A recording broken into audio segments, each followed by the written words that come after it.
Alors c'est bon, tu t'es bien remis de tes émotions? Oui. Ouais. ça va. Très bien. J'en profite. Ouais, tu fais pas mal de médias. Ça va, j'en ai. Alors je te présente Mireille, et puis Emmanuel Versace, dis-moi. Bravo Lucie, tu n'as pas l'impression de t'être fait voler la vedette par Teddy? Non. Même si c'est vrai que c'est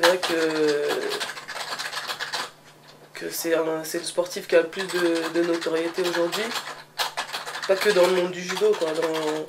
Dans le sport français, c'est lui qui prend quasiment toute la place, mais j'ai la sensation quand même qu'on a beaucoup parlé de moi et qu'on a reconnu ce que j'avais fait. Voilà, après, par contre, aujourd'hui, quand on me pose la question, je dis que oui, qu'il y a une différence de traitement et que je mériterais aussi d'être mise en avant. Mais là, sur les jeux, quand même, je pense que ça a été en général.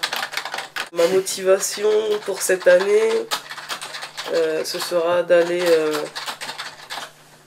d'essayer d'aller chercher un titre mondial au Brésil.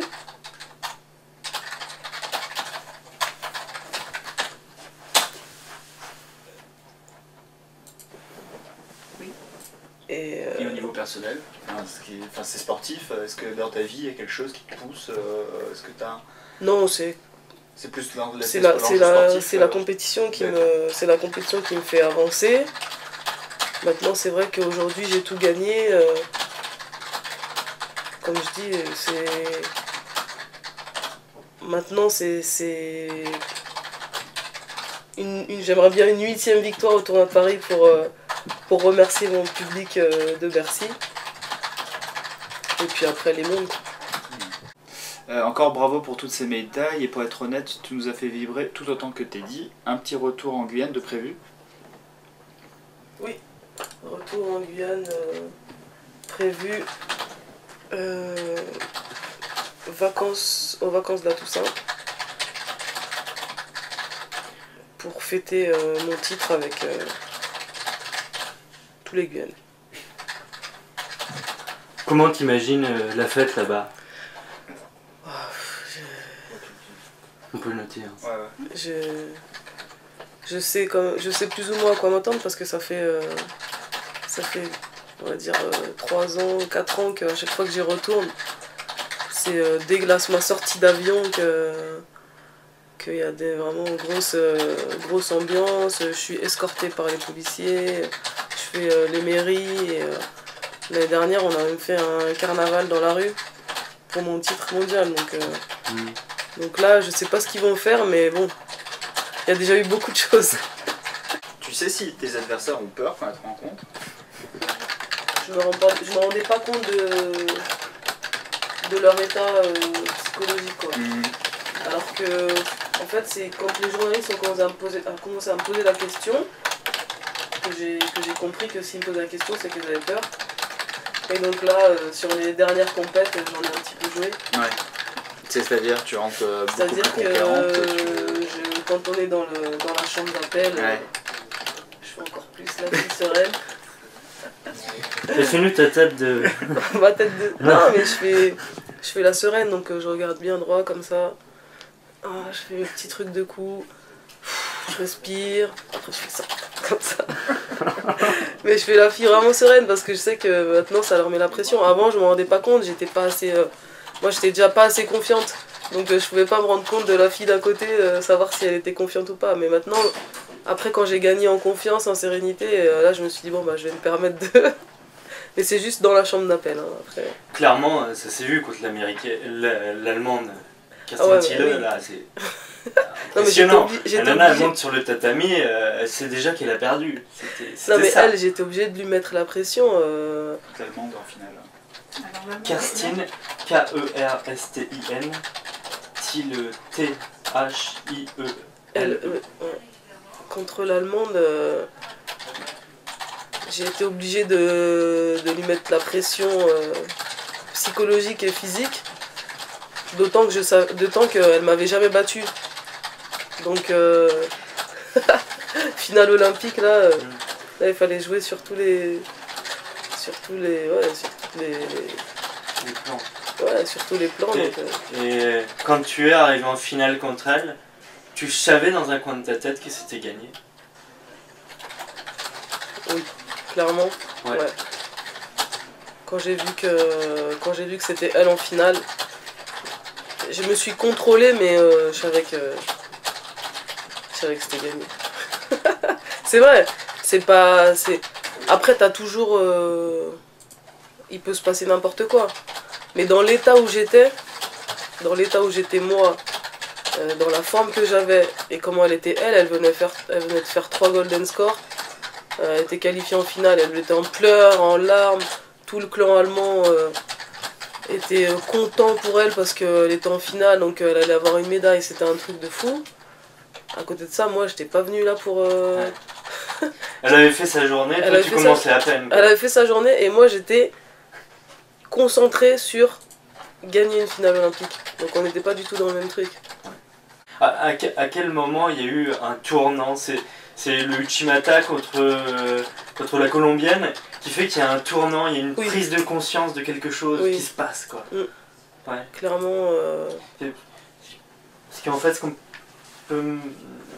En fait, au 3e tour, c'est ça? Non, quart de finale, c'est mon 2e combat. En quart de finale, Lucie rencontre une Colombienne et elle met le hippon le plus rapide des Jeux Olympiques. C'est-à-dire en 9 secondes. Sur un Uchimata. Oula, sur quoi? Sur Uchimata, U-C-H-I, plus loin M-A-T-A. Et donc c'est un hippon qui est expéditif et qui lui donne de la confiance, quoi. Ouais. Donc là, il y a vraiment eu un déclic à partir de ce moment-là. Ah oui, clairement. Ouais. En plus, c'était la seule... C'était, on va dire, la seule fille que j'avais pas encore rencontrée depuis 2 ans. Et j'étais restée sur le fait qu'elle m'avait fait tomber il y a 2 ans. Et on s'était plus jamais rencontrés, donc clairement c'était le combat que je redoutais le plus des JO. Et quand j'ai gagné en 9 secondes, j'ai dit bah non, là c'est bon, c'est parti quoi, aujourd'hui c'est pour moi. Tu domines l'allemand du début à la fin en finale des Jeux, tu n'es jamais mise en danger, c'est propre, c'est net, puis le combat se termine, tu as gagné. Quel est le sentiment qui t'envahit à ce moment précis? J'étais fière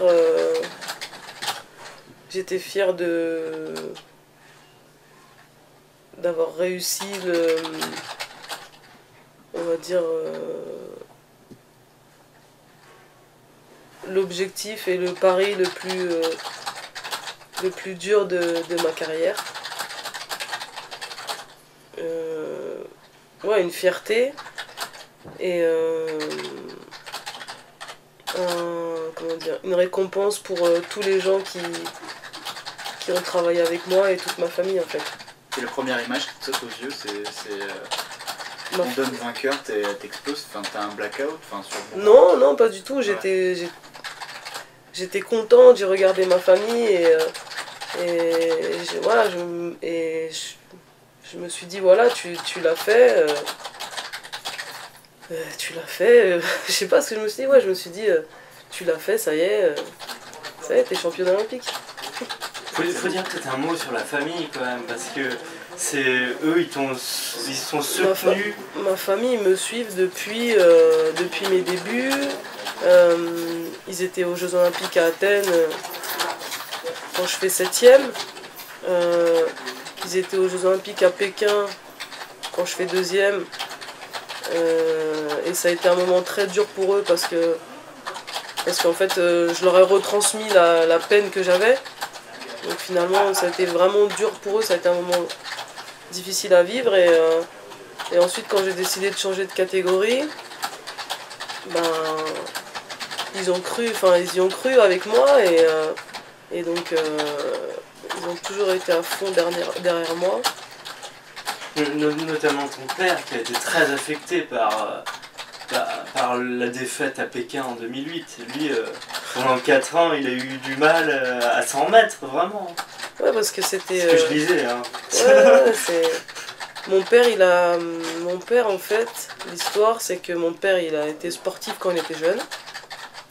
Donc, quand il était jeune, c'était un peu son rêve, je pense, d'être un sportif de haut niveau. Il l'a jamais fait.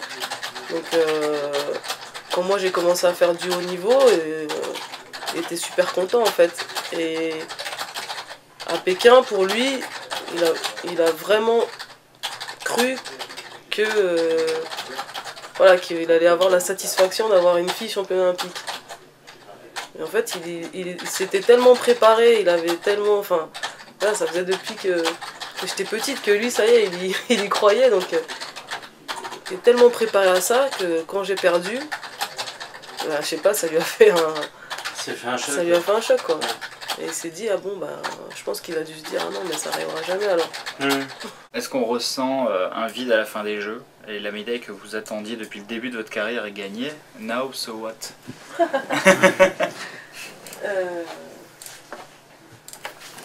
Now, j'en profite. Quand on se réveille le matin,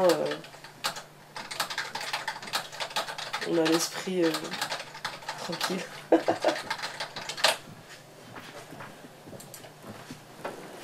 Une fois que tu as la Marseillaise, tu lèves ta médaille et tu fais les photos, après c'est fini. Tu vois, tu t'es entraîné tous les jours pendant des heures et des heures et des heures. Et à la fin, le match est fini, on te déclare vainqueur. Tu fais ça, hop, après on te demande de sortir du tatami, tu montes sur le podium. Enfin ça c'est un truc, c'est hyper... En fait au final c'est ça qui est le plus frustrant, tu vois. T'auras envie de courir sur le tatami, d'emmener tout le monde sur le tapis, de faire une tatami partie. Ouais. Voilà, tu as envie que ça dure longtemps, que tu restes sur le podium pendant des heures. Ouais, d'habiter l'endroit en fait. Oui, voilà, alors que ça va très très vite. Moi honnêtement, moi c'est... Bah, après c'est mon problème, hein. Je l'ai toujours eu, mais j'ai plus de souvenirs moi en fait. C'est les images et... C'est les images qui me maintiennent mes souvenirs dans ma tête, mais sinon, je me rappelle plus de rien en fait.